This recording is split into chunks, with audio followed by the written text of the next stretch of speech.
Hello everybody, welcome to this week's session. I am Tawang Manager for those who doesn't know me.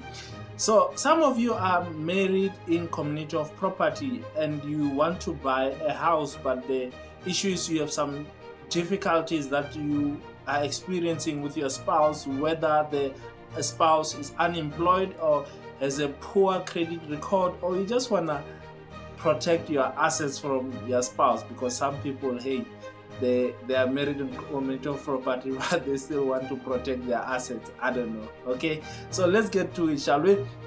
So if you are married in community of property and you want to buy a house without your spouse, there is you cannot buy a house without their consent. You have to buy the house with their consent. What do I mean by that? It means that they need to co-sign the offer to purchase document, because what belongs to you belongs to them. All right. So it also means that when the property registers, it registers in both your name and it becomes a joint estate.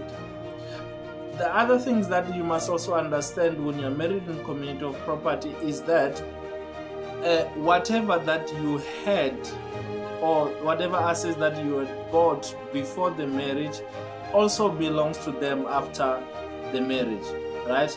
But with exclusion of, in cases like maybe their father got deceased or their mother got deceased or something, and they actually donated the property to them, or they left the property in the will with a condition.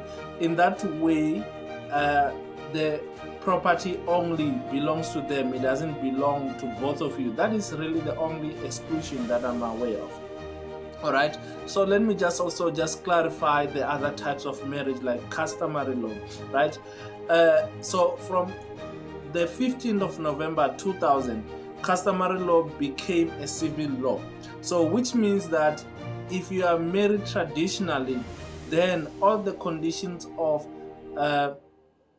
in community of property applies. So it means that if you buy a house, you need the consent of the other person, and it will belong to both of you.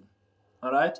But if we are going to out of community of property, in that way you can buy a house without the consent of the other person. Even when it registered, it only registers only in your name.